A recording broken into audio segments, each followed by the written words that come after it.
بسم اللہ الرحمن الرحیم والصلاة والسلام علی رسول اللہ وعلی آلہ وصحبہ اجمعین وبعد۔ نیا ترجمۃ الباب شروع ہو رہا ہے۔ باب فی قتل الخوارج، یہ باب ہے خوارج کے قتل کے بارے میں، ان سے حضرت علی نے جو قتال کیا تھا۔ تعارف خوارج کا آپ کے سامنے ہے۔ خوارج یہ باطل پسندوں کا ایک گروہ ہے اور انہیں خروج سے مشتق کر کے خوارج کہا جاتا ہے۔ حضرت علی رضی اللہ تعالی عنہ کی جماعت سے ان لوگوں نے خروج کیا تھا، باغی ہو گئے تھے، حضرت علی رضی اللہ تعالی عنہ کے خلاف بغاوت کی تھی۔ پھر حضرت علی اور ان کے درمیان خطرناک جنگ ہوئی تھی مقام نہروان میں۔ آگے خود متن میں ہمارے مصنف رحمۃ اللہ علیہ اس نہروان میں ہونے والے قتال کی تفصیل بیان کریں گے۔ اس جنگ میں حضرت علی رضی اللہ تعالی عنہ کو زبردست قسم کی کامیابی حاصل ہوئی تھی۔ ان خوارج کے پاس بڑے خطرناک فاسد عقائد ہیں۔ حضرت عثمان، سیدنا علی، سیدتنا عائشہ رضی اللہ عنہم اور جن صحابہ رضوان اللہ علیہم اجمعین کے درمیان جنگیں واقع ہوئیں، ان سب سے یہ خوارج عداوت، دشمنی رکھتے ہیں۔ دوسری بات یہ کہ یہ خروج مرتکب الکبیرہ کے قائل ہیں، یعنی جو شخص کبائر کا ارتکاب کرتا ہو وہ خارج عن الایمان ہو جاتا ہے، یعنی اس کو باقاعدہ کافر کہتے ہیں۔ حضرت علی رضی اللہ تعالیٰ عنہ نے اپنے زمانے خلافت میں اور حضرت معاویہ نے بھی اپنے دور میں ان سے قتال کیا تھا۔ ایک بات اور سن لیجئے، قتل خوارج کا ترجمۃ الباب قائم کر کے مقصود بالذات مصنف کا، امام ابو داؤد کا، قتل کو بیان کرنا نہیں ہے۔ اصل مقصد ان کا اس گروہ کا باطل پسند اور باطل پر ہونا بتلانا ہے کہ یہ اہل سنت والجماعت سے خارج ہے۔ اب چونکہ حدیث میں لفظ قتل آیا ہے اور قتل کا ویسے بھی حدیث میں تذکرہ ہے، اس لیے مصنف نے ترجمۃ الباب میں لفظ بھی وہی پسند کر لیا کہ باب فی قتل الخوارج۔ ایک بات اور بھی یاد رکھیے، قتل خوارج کو دجال کے بعد ذکر کرنا اس مناسبت سے ہے کہ وہ بھی، یعنی خوارج بھی دجال ہی کی ایک جماعت ہے، جیسے کہ روایات میں آیا ہے۔ پھر یہ بھی آیا ہے کہ یہ لوگ مجوسیوں جیسے ہیں۔ باب القدر میں گزر چکا ہے کہ القدریۃ مجوس هذه الامہ وهم شیعۃ الدجال، جیسے قدریہ کو مجوس هذه الامہ کہا گیا اور شیعۃ الدجال کہا گیا، ویسے ان لوگوں کے باب میں بھی آتا ہے کہ یہ بھی دجال کی ہی ایک جماعت ہے۔ یہ مجھے بتلانا تھا کہ یہ مجوس کے باب میں بھی جیسے آیا ہے کہ شیعۃ الدجال، ویسے ان کے باب میں بھی آیا ہے۔ حضرت ابن عمر رضی اللہ تعالی عنہما سے خوارج کے باب میں یہ روایت آئی ہے کہ حضور پاک صلی اللہ علیہ وسلم نے ارشاد فرمایا تھا کہ ینشأ نشأ یقرؤون القرآن لا یجاوز تراقیہم کلما خرج قرن قطعہ، کہ ایک جماعت نئی پیدا ہوگی جو قرآن کو بلفظ ہی پڑھے گی۔ میں بالمعنی ترجمہ کر رہا ہوں، مرادی ترجمہ کر رہا ہوں کہ جو قرآن کے الفاظ کو تو پڑھے گی، اور الفاظ کی ادائیگی مخارج سے ہوتی ہے اور مخرج کی انتہا حلق پر ہو کر ہو جاتی ہے، اس لیے فرمایا کہ لا یجاوز تراقیہم، کہ قرآن کریم ان کے گلوں سے آگے نہیں بڑھے گا، یعنی دلوں میں نہیں اترے گا۔ جب جب کوئی جماعت نکلے گی تو اسے ختم کر دیا جائے گا۔ حضرت عبداللہ ابن عمر فرماتے ہیں کہ نبی کریم صلی اللہ علیہ وسلم نے فرمایا 20 سے زائد مرتبہ ان کو قتل کیا جاتا رہے گا۔ جس جس صدی میں اس فکر کے حاملین پیدا ہوں گے ان کو قتل کیا جاتا رہے گا۔ کلما خرج قرن قطع اکثر من 20 مرتن، یہاں تک کہ ان میں پھر دجال نکلے گا۔ آپ دیکھ رہے ہیں حضور پاک صلی اللہ علیہ وسلم فرما رہے ہیں کہ یہ لوگ قرآن بھی پڑھیں گے لیکن خلوص سے، دل سے نہیں پڑھیں گے، صرف اوپر اوپر۔ اور ایک بات یہ بھی ہے کہ ان کا یہ عمل قراءت کا آسمان کے اوپر نہیں جائے گا، اور جس زمانے میں بھی ان کی کوئی جماعت ظاہر ہوگی ان کو ختم کر دیا جائے گا، یعنی مسلمان ان کے ساتھ قتال کریں گے۔ دیکھو کلما کا لفظ آیا ہے کہ کلما خرج قرن قطع اکثر من 20 مرتن، یہ لفظ کلما 20 مرتبہ سے بھی زیادہ سنا ہے۔ یہ بھی ایک مطلب نکالا گیا ہے کہ ہم نے حضور پاک صلی اللہ علیہ وسلم سے 20 مرتبہ سے زیادہ سنا ہے۔ پھر آگے حدیث میں ہے کہ انہی کے بیچ میں دجال کا خروج ہوگا۔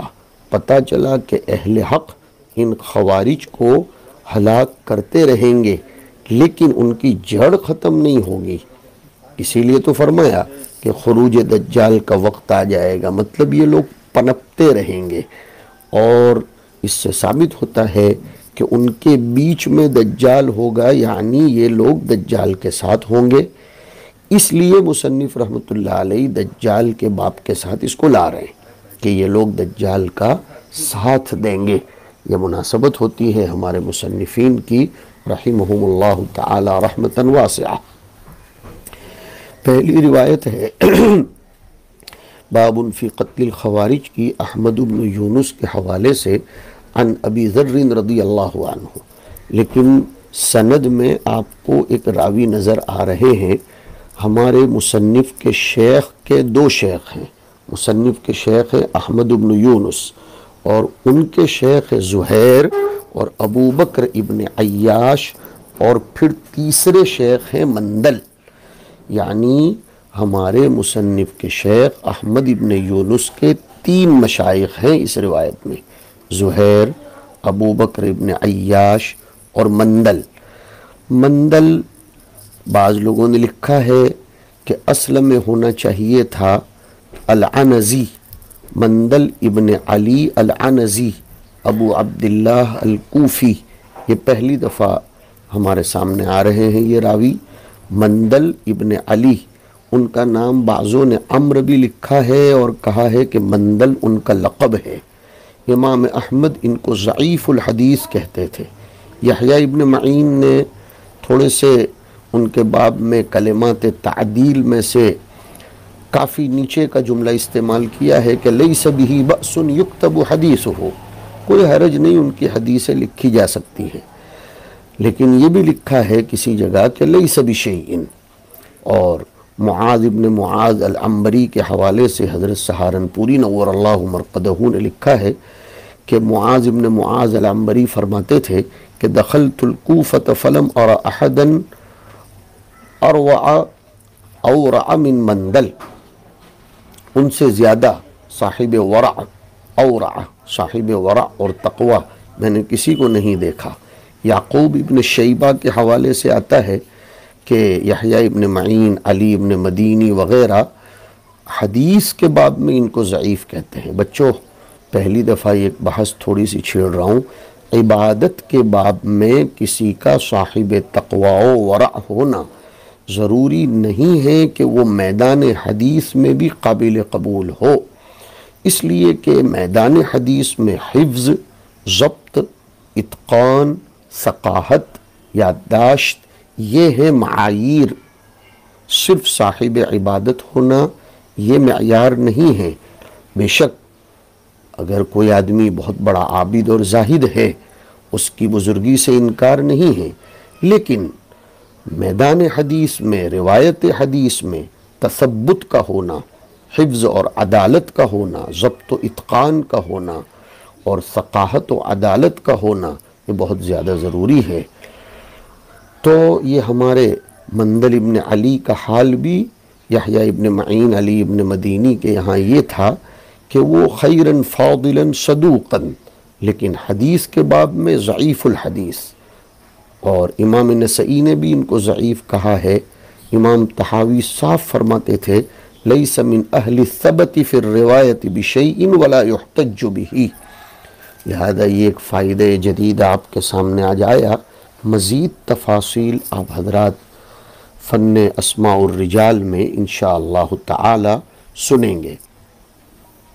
وہ روایت کرتے ہیں، یعنی یہ تینوں مشائخ جو ہیں زہیر، ابو بکر ابن عیاش، مندل، وہ روایت کرتے ہیں عن مطرف عن ابی جہم، ابو جہم کا نام تھا سلیمان بن جہم الجوزجانی، عن خالد بن وہبان، یہ حضرت ابو ذر رضی اللہ تعالی عنہ کے خالازاد بھائی ہوتے تھے، خالد بن وہبان۔ ابو داؤد ان کی دو روایتیں لائے ہیں، ایک تو باب التحذیر من مخالفت الجماعت میں، اور دوسرا الصبر عند الاثرتی میں۔ ابن حبان نے ان کو ثقات میں شمار کیا ہے، لیکن ابو حاتم نے مجہول کہا ہے۔ بعض راوی یہ مختلف بھی ہوتے ہیں فن اسماء الرجال کے ائمہ کے یہاں۔ عن ابی ذر رضی اللہ عنہ قال قال رسول اللہ صلی اللہ علیہ وسلم من فارق الجماعت قید شبر فقد خلع ربقۃ الاسلام من عنقہ، قید بمعنی قدر۔ فرماتے ہیں جناب نبی کریم صلی اللہ علیہ وسلم کہ جو شخص اہل سنت والجماعت سے، جی ہاں، من خالف الجماعت، ہمارا نام اہل سنت والجماعت کا حدیث سے مشتق ہے نا، کہ ما انا علیہ سنت و اصحابی والجماعت، تو یہاں مراد یہی لیا جائے گا من فارق الجماعت، جو اہل حق کی جماعت سے ذرہ برابر، ایک بالشت کے بقدر بھی الگ ہو جائے گا اور اپنی 1.5 اینٹ کی الگ مسجد قائم کرے گا۔ مسجد قائم کرنے سے مراد مسجد قائم کرنا نہیں ہے، ذرا اردو کے محاورات بھی سمجھنے کی کوشش کریں، یعنی جو کوئی الگ نظریہ، الگ مسلک قائم کرے گا تو سمجھو کہ اسلام کا حلقہ، اسلام کا قلادہ جو اس کے گلے میں اس نے پہن رکھا ہے، پابندی کا اور تابعداری کا، اطاعت کا، غلامی محمد کا، پابندی شریعت کا، وہ اس نے اہل حق کی جماعت سے الگ ہو کر نکال دیا، اپنے گلے سے آزاد ہو گیا۔ یہ خوارج پر اس کا اطلاق کرنا چاہتے ہیں مصنف رحمۃ اللہ علیہ کہ ان لوگوں نے جماعت علی، جماعت صحابہ سے خروج کر لیا، اس لیے اس نے گویا اس جماعت نے اپنے گلے سے اطاعت و فرما برداری اور غلامی محمد، اطاعت حق سے اپنے آپ کو نکال دیا۔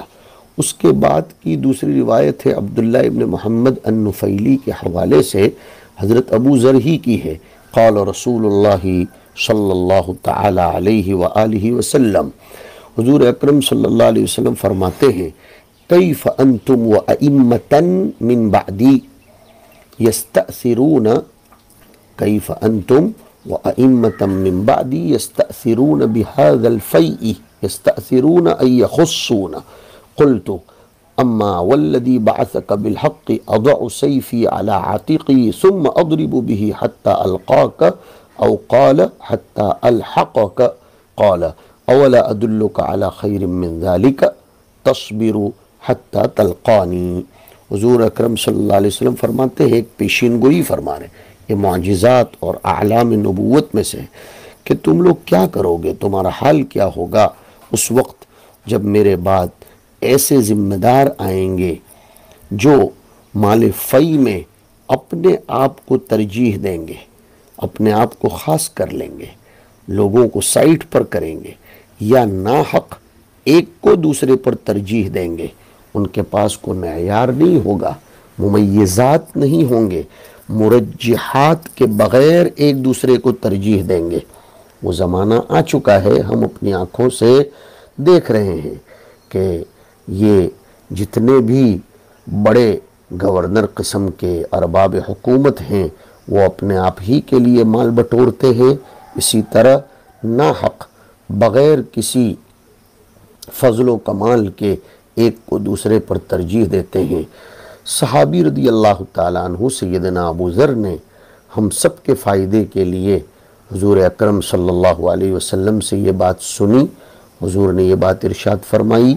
حضرت ابو ذر نے اس وقت جواب دیا کہ اللہ کی قسم میں تو اس وقت تلوار اٹھا لوں گا اور اس کے ذریعے ایسے لوگوں کو مار ڈالوں گا یہاں تک کہ آپ کے ملاقات میں آ جاؤں، یعنی جان دے دوں۔ آپ نے فرمایا اس سے بہتر بات یہ ہے کہ صبر کرنا تم یہاں تک کہ مجھ سے آ ملو، یعنی ایسے لوگوں کے خلاف خروج مت کرنا، یہ ہے مطلب۔ اس لیے اس روایت کو یہاں لایا گیا ہے کہ تم صبر کرتے رہنا یہاں تک کہ مجھ سے ملو۔ حضور اکرم صلی اللہ علیہ وسلم جماعت مسلمین کے اتحاد کو پارا پارا ہونے سے یا کسی کی طرف سے کیے جانے سے بچانے کی طرف اشارہ فرما رہے ہیں۔ اللہ ہمیں افتراق اور انتشار یا تفریق کا ذریعہ بننے سے بچائے۔ اصل میں ہمیں رفیق بننا چاہیے، فریق نہیں بننا چاہیے۔ لیکن یہ بات ضرور یاد رکھو، اتفاق اور اتحاد مطلقاً محمود بھی نہیں ہے، مطلقاً مذموم بھی نہیں ہے، اس لیے کہ وَاعْتَصِمُوا کے ساتھ قید لگائی، بِحَبْلِ اللَّهِ پھر جمیعاً فرمایا ہے۔ یہ زبردست بات ہے، یاد رکھو کہ اجتماع حبل اللہ پر ہوگا تو محمود ہے، اگر شریعت کی خلاف ورزی ہو تو پھر اس پر اتفاق و اتحاد محمود اور مطلوب نہیں بلکہ مذموم ہے۔ تو مطلقاً تفرق مذموم بھی نہیں ہے، مطلقاً تفرق محمود بھی نہیں ہے۔ معیار حبل اللہ المتین ہوگا، اس پر جو اجتماعیت ہوگی وہ مطلوب ہے، باقی مذموم ہے۔ اس کے بعد کی روایت ہے مسدد اور سلیمان بن داؤد کے حوالے سے، عن ام سلمۃ زوج النبی صلی اللہ علیہ وسلم رضی اللہ عنہا، یہ ایک لطیفۃ الاسناد بن جائے گا۔ قالت قال رسول اللہ صلی اللہ علیہ وسلم ستکون علیکم ائمۃ تعرفون منہم وتنکرون فمن انکر۔ قال ابو داود قال ہشام بلسانہ، یعنی فمن انکر بلسانہ، اس لیے کہ اصل میں قال ابو داود میں جو قال ہشام آیا نا، وہ ذرا سند میں غور کرو گے کہ ان کے دو استاذ ہیں اور ان دونوں کے استاد حماد ابن زید ہیں، لیکن حماد ابن زید کے پھر دو شیخ ہیں، معلّہ ابن زیاد اور ہشام ابن حسان۔ تو حماد ابن زید جب ہشام کی روایت کرتے ہیں تو اس میں یہ لفظ فمن انکر کے بعد بلسانہ ہی ہے، لیکن حماد ابن زید جب معلّہ ابن زیاد کی روایت بیان کرتے ہیں تو صرف فمن انکر ہے۔ یہ تو آپ نے سمجھ لیا کہ بلسانہ ای انکر بلسانہ، معلّہ ابن زیاد نے گویا لفظ بلسانہ ذکر نہیں کیا۔ فمن انکر بلسانہ فقد بریء ومن کرہ بقلبہ فقد بریء ومن کرہ فقد سلم ولکن من رضی وتابع۔ فقیل یا رسول اللہ افلا نقتلہم؟ قال ابن داود افلا نقاتلہم، یعنی سلیمان ابن داود نے افلا نقاتلہم کہا اور مسدد نے افلا نقتلہم کہا، مصنف کے جو دو شیخ ہیں اس کی طرف اشارہ ہے۔ قال لا ما صلوا، حضور صلی اللہ علیہ وسلم ارشاد فرماتے ہیں کہ تم پر ایسے خلفاء اور ایسے امیر آئیں گے جن کی کچھ باتیں تم کو اچھی بھی لگے گی اور بعض باتیں خلاف شریعت بھی لگے گی، بری بھی لگے گی، ملی جلی کیفیت کے ہوں گے۔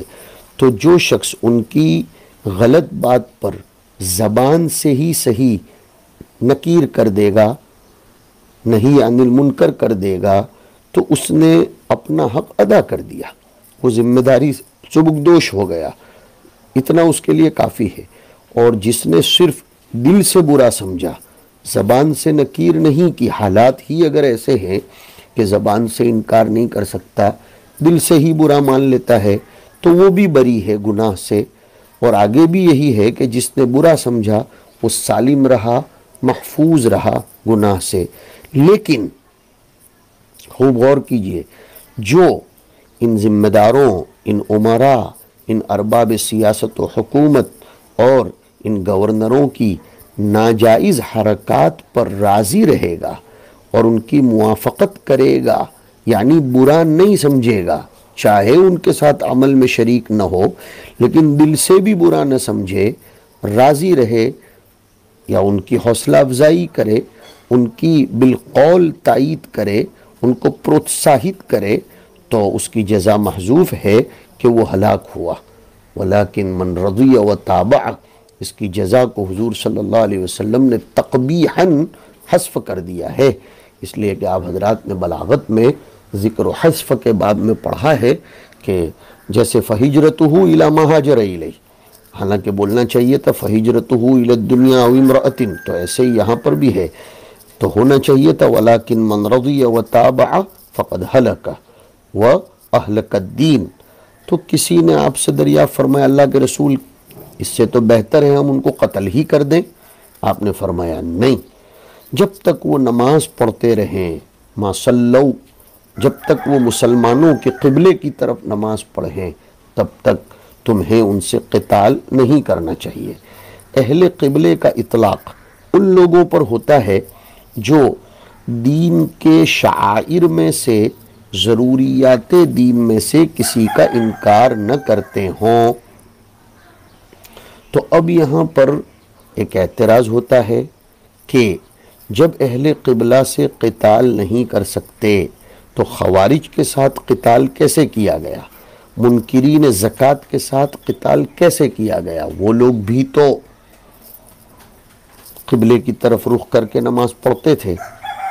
اس کا جواب یہ ہے کہ حدیث میں ائمہ اور خلفاء کا ذکر ہے کہ پبلک اور عوام کو ان کے ساتھ قتال نہیں کرنا چاہیے، نہ یہ کہ خلفاء اور ائمہ کو پبلک کے ساتھ قتال نہیں کرنا چاہیے۔ سمجھیے، خوارج کے ساتھ قتال ائمہ نے کیا، خلیفۃ المسلمین نے کیا، اور منکرین زکوٰۃ کے ساتھ بھی قتال خلیفہ راشد، صحابی رسول، صدیق اکبر نے کیا۔ دو الگ الگ چیزیں ہیں، ایک ہے ائمہ اور خلفاء کا پبلک سے قتال کرنا، اور ایک ہے پبلک کا ائمہ اور خلفاء سے قتال کرنا۔ تو پبلک کو منع کیا جا رہا ہے کہ تم ایسے ائمہ اور خلفاء سے قتال مت کرنا جو ضروریات دین میں سے کسی کا انکار نہ کرتے ہوں، لیکن ائمہ اور خلفاء کو منع نہیں کیا جا رہا ہے۔ تو اگر ائمہ اور خلفاء سرکش عوام اور باغیوں کی سرکوبی کر دیں تو یہ تو ضروری ہے، یہ تو کرنا پڑے گا۔ اور دوسری بات یہ بھی ہے کہ ان لوگوں نے در پردہ ضروریات دین کا بھی تو انکار کیا تھا، لہذا ان دونوں جماعتوں سے قتال یہ قابل اعتراض بھی نہیں ہے۔ وہ روایت بھی آپ سامنے رکھیں گے، من صلی صلاتنا واستقبل قبلتنا واکل ذبیحتنا فذلک المسلم الذی لہ ذمۃ اللہ وذمۃ رسولہ فلا تغفر اللہ فی ذمتہ۔ بہرحال حدیث شریف میں آیا کہ جو شخص کم از کم انکار اور کراہت دل سے کر لے اس کی ذمہ داری اس نے ادا کر دی۔ تو ہمیں چاہیے کہ جب کبھی کوئی شخص مرتکب ہو ایسی غلطیوں کا، اگر ہمارے بس میں نہ ہو تو کم از کم ہم دل سے تو اس کو برا مانیں، اس کی تائید نہ کریں۔ اس میں بہت سی چیزیں ہمارے سامنے آ جاتی ہیں، میدان سیاست اور میدان عمل کے باب میں بھی حق تعالی شانہ ہمیں غیرت ایمانیہ اور حمیت اسلامیہ نصیب فرمائے۔ وصلی اللہ علی النبی الکریم۔